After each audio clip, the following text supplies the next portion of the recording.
Hi everyone, welcome to In the Middle podcast once again.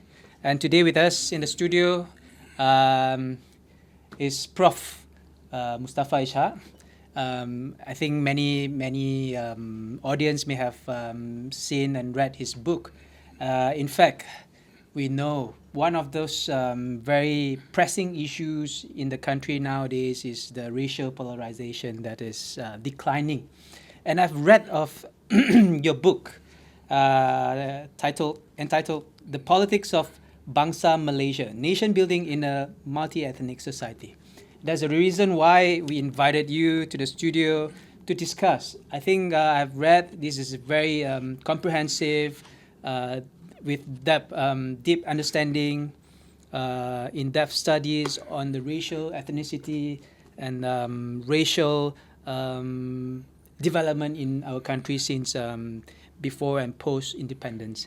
Prof, we have seen that earlier I've mentioned that racial harmony and political stability have been the key elements in our nation building process since independence under the BN government. Yeah, but ever since BN or Barisan Nasional has lost its power, first time in 2018, we have seen the racial tolerance and racial harmony in Malaysia has slowly but surely declined.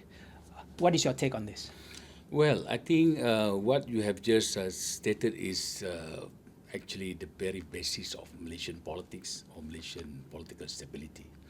In fact, if we remember, one of the basic precondition given by the British before they can grant independence to Malaysia or to Malaya at that time was to ensure that there is a cooperation between major ethnic groups in the country, and there must be harmony. Yeah, harmony. Why? Because the British want to ensure that there is a stability in the country, there is a good inter-ethnic relations, and that's why during that time, although as we know from history that UMNO probably can form a government on its own, but that is not the approach that the British want it to happen.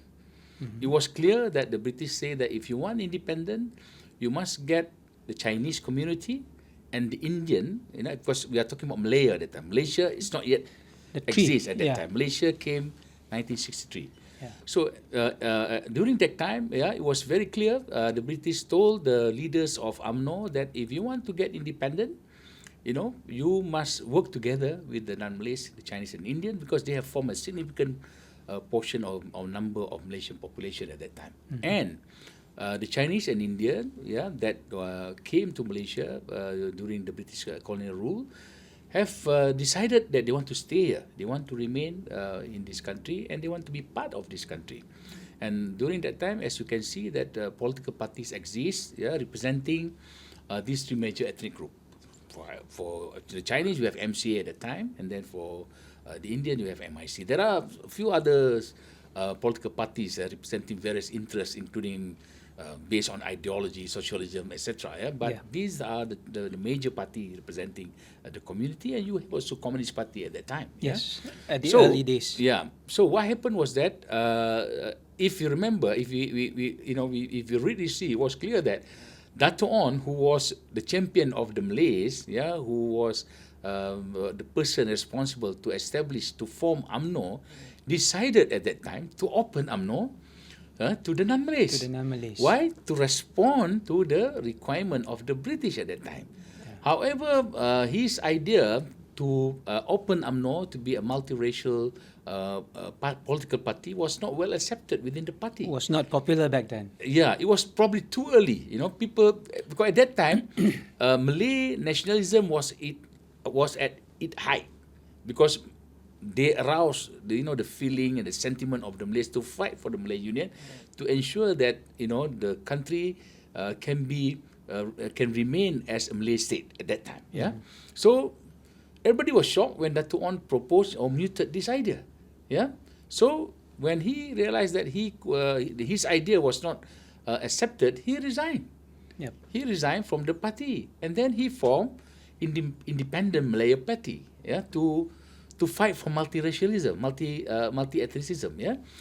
However, when the election was called, clearly, Dato On party was not being accepted by the people. Yeah. But the Tunku, who led UMNO, who took over from Dato On at that time, realized that he may also not being able to lead the country or to achieve independence for the country if he worked alone within UMNO. So that's why he get MCA to come on board, and later MIC, and form Perikatan. And together, they fight for the Kuala Lumpur Kuala Lumpur municipality election. Yeah, I think it was in 1952, if I'm not mistaken. And later, when this cooperation has been put in place, Tunku clearly presented to British, look, we are now can prove to you that we can work together. Why? At that time, the British want to ensure that after they left Malaya, they do not want to see the country fall into disarray, disunity, and there'll be racial instability, conflict, etc., etc. Yes. So the rest is history. As you can see, MCA and MIC later, formed Perikatan, or the alliance, and later in 1959, when election was called after the independence was achieved in 1957, they won landslide victory, and that's how the country started. Yes. But before that, during the drafting of the independent Malaya Constitution, MCA, MIC play a very important role to get the Chinese and the Indian at that time in Malaya to be together with UMNO. Yeah. So from very beginning, when we started this country, it's supposed to be a multi-ethnic country, where harmony and racial integration or racial unity is the very basic of the country. Is the key Yeah. to Because national development. Because the British, being a colonial, very strong colonial power at that time, they know, they have seen this in many other countries that they have colonized. In Kenya, in a few other countries, where if this issue is not well managed before the colonial power left the country, it will be a major issue, a major challenge for the country. So the British do not want this, to happen in Malaya at that time, and therefore this is one of the conditions. Even though UMNO can, can adequately say that they have got the support of the Malays and everything, but the British feel that that is not good enough. But you see, over the six decades, we achieved the independence. We have gone through thick and thins together. We have grown as a nation together, the major groups, with the inclusion of Sabah and Sarawak, consisting the Bumiputras, non-Muslim Bumiputras, from other ethnic groups. We have seen progress, especially in the 80s, 90s, to become the Asian tiger, and today, what went wrong? That those stability, racial harmony, tolerance have gone forgotten, and whether it's the politics of identity after 6 decades still relevant in Malaysia. How to move forward from a politics of ethnicity, politics of identity, to the politics of nationalism in Malaysia. This is a way forward that Prof can share with us. I think, as I mentioned earlier, ethnicity has been the very basis of Malaysian politics. As you can see, the party that formed the government during independence is the party that consists of 3 major ethnic groups, or the party that representing the 3 major ethnic communities in Malaysia: Malays, Chinese, and Indian at that time. Yeah, of course we have some other smaller minorities in the country, but they are more or less, come in line with these 3 major parties. Yeah, so that is something that we have to understand. Yeah. And all this while, since independence in 1957, we know that we have been experiencing ups and downs in terms of ethnic relation due to several factors, because the country is new. yeah, and as you are aware, during colonial rule, we were separated. We have been segregated, educationally, socially, economically, yeah, etc. Even residentially, yeah, we've been segregated, and therefore we have a lot of work to do, yeah. So that's why during that time, what is important for the leaders of that time is to ensure that, we can maintain a certain level of political stability, despite the fact that at that time we are facing challenges, from the leftists, the communists, the socialists, and so on in the country, yeah, who go on all these ethnics and extremes issues, yeah, to arouse the sentiment of the people at that time, yeah. And you know that when certain groups in UMNO fail to take over the party, they form a splinter group, Yep. called Islamic Party of Malaya, PAS, yeah. And PAS was based on Malay and Islamic ideology at that time, yeah. And of course, in order to get the support of the Malays, they must show that they have something to offer. So of course, they were on their own at that time, and the element of religion has been played as a tool to ensure that they can get the support of the Malays at that time, yeah.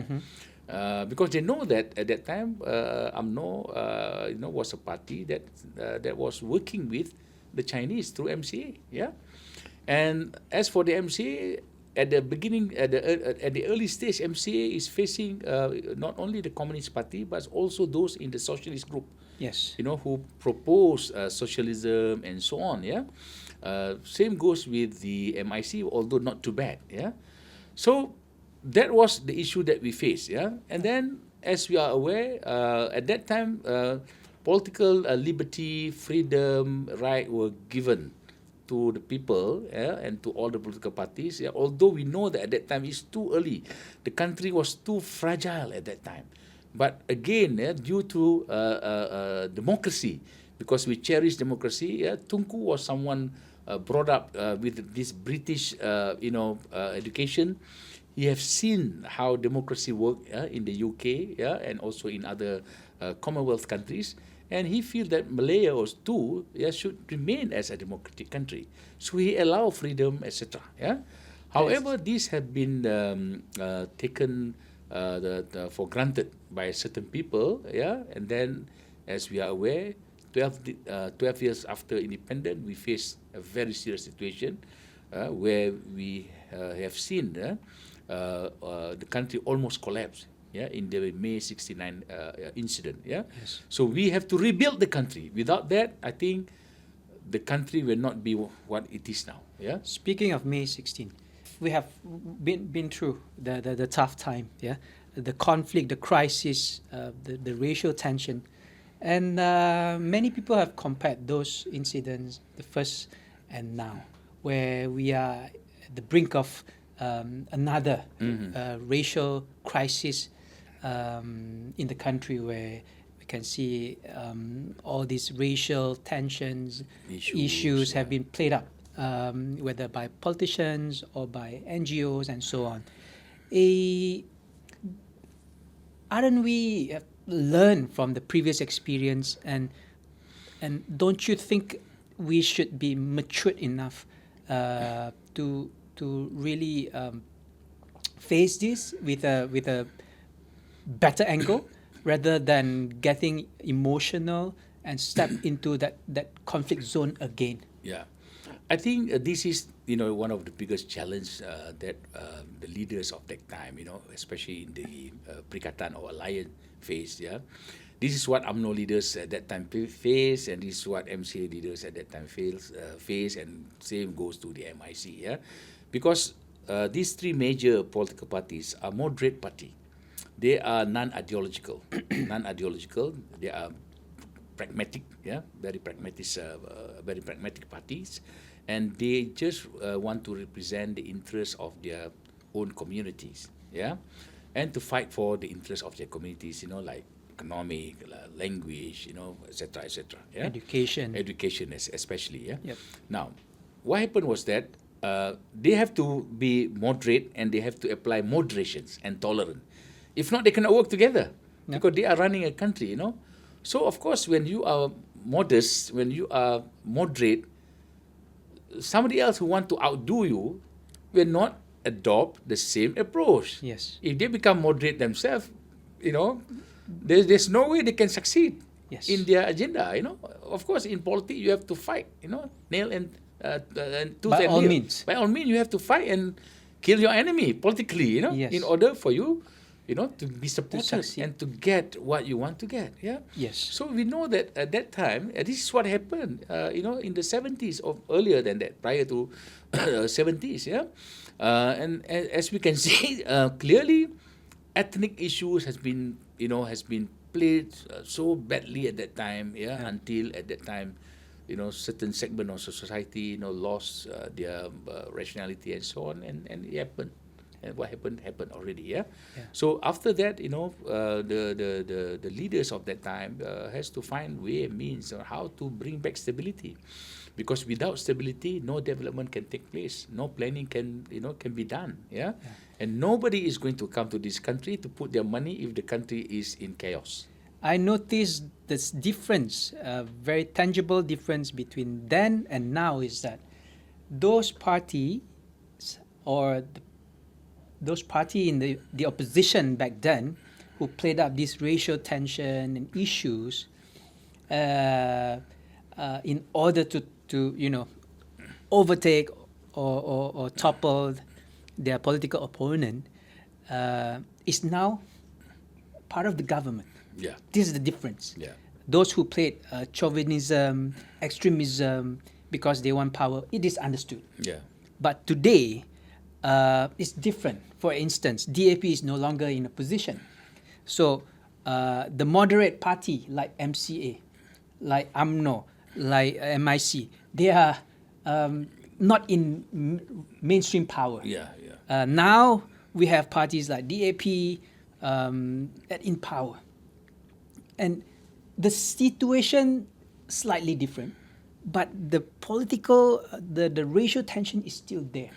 But back then, when BN was in power, they came up with all kinds of policy, new economic policy, new education policy in order to harmonize the society. Yeah. But today, when they are in power, they were the ones that came out with those sentiments, and now they are in power. How are they going to play down those issues? Yeah. This is a challenge to me. Well, I think anybody that is now in the government, they cannot behave like an opposition anymore. Yeah. In opposition, yes, you can say what you want because you are not responsible to implement what you say. Yeah. But now you are in the government, whoever you are. Yeah. You are responsible for the country. If anything happened to the country and to the people, you'll be fully responsible. Yeah.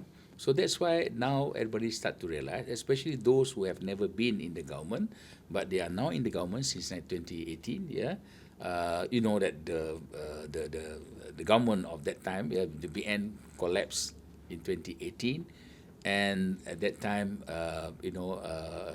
an alternative government, new government was formed. Luckily, it was led by people who understand, the political game of the country. Yeah, many of those who were still in the BN they were government. in the previous government. Yes, so they know how to run the country. They know how to manage all these sensitive issues. Yeah, but this round is completely different. Yeah, this time around, even some of them still there from the previous government, but not in the major. But not everybody, not all of them. Yeah. But you have newcomers. Not only that, you have new generation. Yes. The old generation has been phased out already, gradually. But you have a new generation. Now they have to face with a new reality. Yeah. Although I must say that despite more than 60 years, we've been through these issues and processes, etc. But ethnicity still still there. Yeah. We are not yet fully united. The so-called Bangsa Malaysia, or United Malaysian Nation, is still in the process of construction. It's still in the making. Yeah. Although we have a state called Malaysia, but we still do not have a nation called Malaysian nation. Not yet. Yeah. Each and every one of us, many still, still look at themselves in terms of their identity, Their own their own ethnicity. ethnicity. Yeah. Yes. So that's the reason why when you ask me about is politics of identity still relevant? Yeah, I must say that so long we our communal identity or our group identity is much stronger or still strong enough as opposed to the collective identity. The collective identity is the Malaysian identity. Yeah. In the process, in the making, but the individual identity and the community identity is still there, still strong. Yeah, we have not yet fully eliminate all these element that presenting each and ethnic community. Of course, we cannot eliminate in the first place. Yeah, we have to accept the fact that we are multi-ethnic, multiracial. But how best can we allow the process to go on? Yeah, the ethnogenesis of a nation, meaning that you want to create a nation, but you must downplay element of ethnicity to the lowest level you can. I remember in the 90s and also 2010, between 2010 and 2018, there was a common understanding among Malaysians. We talk less about our own ethnicity. We talk about our own nation building. The country. Back yeah. then, there was one common language, which is economic prosperity. Yeah. I think credits to Najib. I think he has done well in his economic transformation program, where everyone seemed happy with the progress. Yeah. Everyone was busy thinking of how to move forward rather than thinking of those petty issues, racial and religious issues. But then it went off, and now we came back to the old reality where we are struggling with again ethnicity issues, division of racial division in the country. Do you agree that that political polarization in Malaysia has led to this racial polarization? Yeah. So we thought in the first place that polarization is issues of the past, but actually it is not. Yeah, it's still there. Why? Because certain parties, certain segment in our societies. I don't want to mention the name, although I can. And people know who they are. They have decided, they have chosen to use ethnicity and religion, etc. As a tool, to champion their political struggle. Yeah, without thinking about the implication, because they know that if anything happened, the government will be responsible. Yeah. So this is something that we must understand. There is a limit for everybody, to what they are doing, to what they intend to do.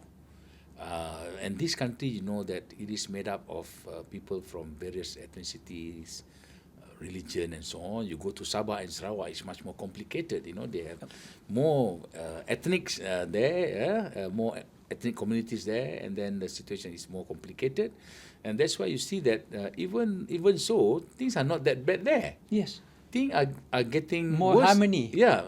I mean, you can see that the state government in Sabah and Sarawak, in particular Sarawak, that have more complicated society, seems to be better off than we in Malaysia. Yeah. In Peninsula. Yeah, yes. we in Peninsula, where we can say that development, progress, modernization has been much better than what people in Sarawak or in Sabah has experienced. And we are supposed to be more advanced with the experience in the past. That's the thing.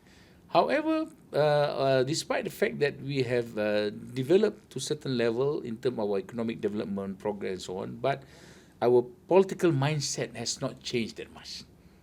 People still succumb to ethnicity and these 3R issues in order to get the political support, in order to get the support from their own community. So as you can see that our polity has been badly racialized, polarized, and radicalized. Yeah, and when you start using these 3R issues, especially ethnicity and religion, it is very dangerous. It is It indeed. is very dangerous, and as we can see that how a much older countries also collapse. Look at what happened to Yugoslavia. Look at what happened to the former Soviet Union. What happened. Because ethnicity. If you play up to the point where you reach the point of no return, it can come out with something really really bad for the country. And Yeah? speaking of that, it really impressed me upon this presidential election in Indonesia. We Yeah. have seen how far they have gone from the racial crisis back in 1998 Yes. until today. Yeah. Within 20 over years, they have developed from a very, I would say, unstable, poor developing country to what they are today. And we have seen in the last presidential election campaign, throughout the campaign period, the candidates, the leaders in Indonesia have agreed, commonly came out with more unified messages Yeah. to the nation, to their people. They are no longer into racial, religious, and divisive campaign strategy. In fact, they're talking about togetherness, unity as a nation, developing and move forward as a country. This is something, to me, worth studying and worth learning. And because I think with 10 times more the population than Yeah. Malaysia, with over 1,200 ethnicity groups. 240 million. Almost 10 times. Ethnicity more than that. Yeah. Yeah. They can come forward and move forward as a nation now, progressively. And today, we, Malaysia, being a neighboring country, we are regressive. We are moving backwards. We are more divisive now, whereas our neighboring countries are more progressive. This is something that I don't understand. This is something that the political leaders, the community leaders, the NGO leaders should be held responsible, should educate our population, come up with more constructive rather than destructive statement. Yeah. This is something I don't know how do you see Yeah, we can move forward I as think a you are nation. quite right. In a way, I don't know whether people can accept it or not, but I think this is opinion. I mean, we are entitled to our opinion. I can say that politically, Indonesian are more mature than Malaysia nowadays. In fact, their politicians, their political parties are in fact more mature than us. Yeah, Indonesia is more multiracial than us. Yes. Yeah, with more ethnicities, more minorities, and so on. Yeah, but they always, subscribe to the basic notion of independence. About what had been established when they achieved independence in 1945. Yeah, still remain intact. Pancasila, which is the national ideology. We have Rukun Negara. Actually, Rukun Negara basically It's the same. referred to Pancasila, in order for Malaysia at that time to come up with our own national ideology. And identity. Indonesia, we don't play with Pancasila. This is something sacred, something that nobody dare to go and challenge it. Yeah. Yes. And then they subscribe to this notion of Bhinneka Tunggal Ika, which is unity in diversity. Respect diversity, but we want unity. Bhinneka Tunggal Ika. So this is another Similarity, I would say. Yeah. This is a philosophy of Indonesia. Nobody go and challenge that. So Pancasila, Bhinneka Tunggal Ika, Beraneka, but one. Yes. That is the Javanese language, I suppose. Yeah. So with these two, Pancasila, Bhinneka Tunggal Ika, and also the proclamation of kemerdekaan, the proclamation of Indonesian independence, 1945, Sumpah Pemuda and all that, established by Sukarno at that time, they still maintain that. Yep. No politician dare to go and challenge this and try to, undermine this and try to, say, no, we're going to change all these things. No, nobody. So in our case, we have our constitution. Now, our constitution is not the constitution created by one single party. Yes. It was a constitution that was established based on the memorandum received from all organizations, all communities of that time. Yeah. The Reed Commission, I think how many memorandum they have received? 100 of memorandum. I cannot remember exactly the figure, but it was based on the aspiration of all parties that we construct our constitution. Yeah, taking care of the interest and the need of the Malays to protect their communities. Yeah, but at the same time, the right and the interest of the non-Malays is well entrenched and protected in the constitution. Yep. It was very clear. Yeah, so. In a nutshell, what we should see is that everybody should subscribe to the constitution. Never go and challenge, element in the constitution, until we probably reach certain levels, arrive to a certain point where we want to propose some changes, amendment here and there. But at the moment, it seems that this cannot be done, because it will invite reaction. Yes. All action will have reaction, So. Respect the constitution. Yes. That's why I put in my book, the Politik of Bangsa Malaysia. The basic element that you need in order to form a Bangsa Malaysia is, number one, to respect the constitution. Number two, to be able to speak this national language, that all Malaysians must be able to speak national language. The common principles. Yeah, because, we need this national language to be the identity of the nation, yeah? Yes. But at the same time, other languages, ethnic languages, are still allowed.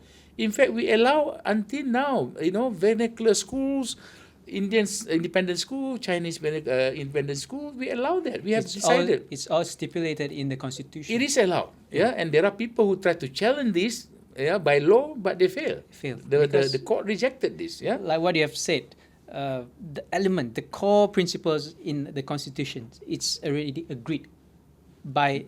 Everyone, majority. We have a national language, but other languages can be used and can still be utilized, can still be practiced, Yes. So in that sense, when we have decided to choose this pathway, it's too late now for us to change.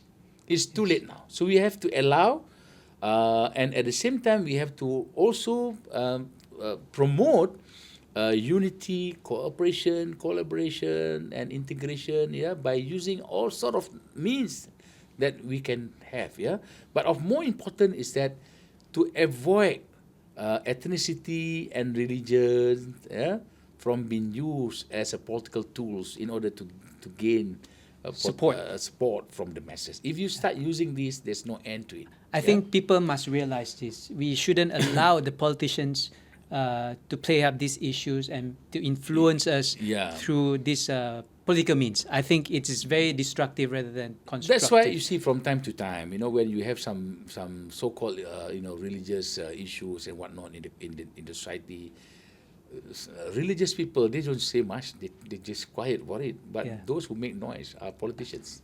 Yeah. For example, in recent socks issues. All sort of issues. Not only that. Latest, with the shoes. When it is being politicized, it's being championed by a politician, we know that. Because politician, you are a politician, and all of us understand politics.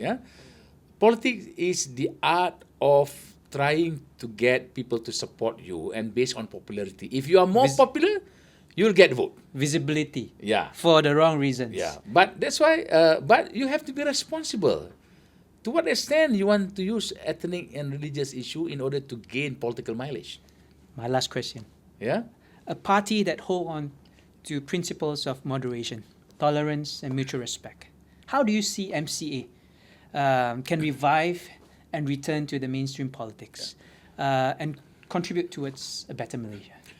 As we can see, we have discussed this, from the very beginning, that moderation pays. We must maintain that whoever that exercise moderation and being moderate, despite the fact they've been challenged left and right, despite they've been pressured, by their opponents, to be more extreme. But as you can see, those parties, they have started this country. Those in the BN, even UMNO, but somehow lately I see that UMNO, have somewhat fall into the hand of some extremists. Yes. Because they want to be more far right. Yeah, they want to be to show that they are champion, of their community and etc. But they forget. But they has not been. UMNO have been very pragmatic. This is not the forte of UMNO. No, UMNO have been very pragmatic. Yeah, all this while, and UMNO never fall into extremism. Yes. So that's why we have to be more rational in order to fight for our interests. Yes, of course, there are certain elements, certain issues that you have to voice out your views, your stand, your opinion. Yeah, otherwise people say that look, you don't care about this thing. And then but it has to be constructive and responsible. Yeah. You have to be constructive, you have to be responsible, and there's a limit to it. Yes. You cannot go on and play this over and over, until the point. I think at the end, people also will get fed up, Yeah.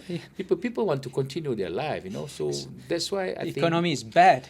People want job. Yeah.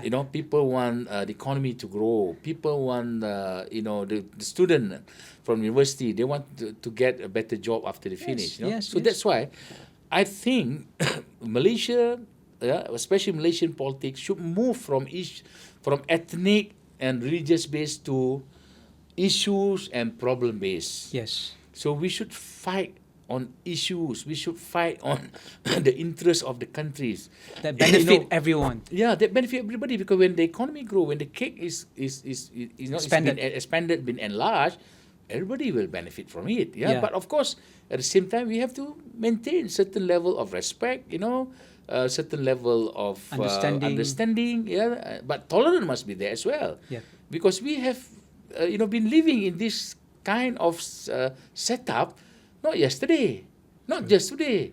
This has been there hundreds of years. Yes. Yeah, see, independent, of course there are ups even and before downs. Independence. Even before we independence. live together. Yeah, so there is always up and down. There will be some issues. We cannot say that there's nothing will happen in the future. It will happen. Yeah. Yeah, it may happen even worse than that. But what is going to be, our response and our approach? This is something that I think young generation in our political parties, doesn't matter which party, should understand. Especially those who are now, those who used to be opposition in the past, but now they are, in power. They're not in power.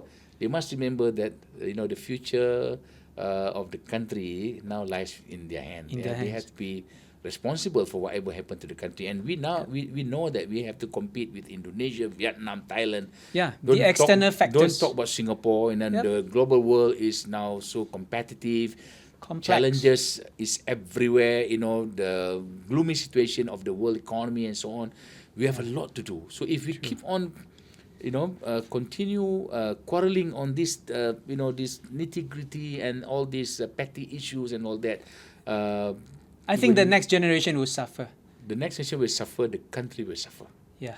So my view is that we need to start to think about what actually we want to do with our politics. Are we going to continue playing this over and over again until we reach a point where there's no way for us to return to normality? It will be too late to regret. So thank you very much, Prof. Mustafa. I think we had a very insightful discussion, very constructive discussion, frank discussion. This is what we want actually moving forward. We want a better Malaysia, we want a better nation, not only for single race, single ethnicity, but it's for everyone called Malaysians. Exactly. This country, I think our next generation deserve It better belongs to tomorrow. all of us. Yes. So I think all of us remember, never let those irresponsible people outplay our sentiment, our emotion for their political gains. We are better than that. Together, we are stronger. See you again.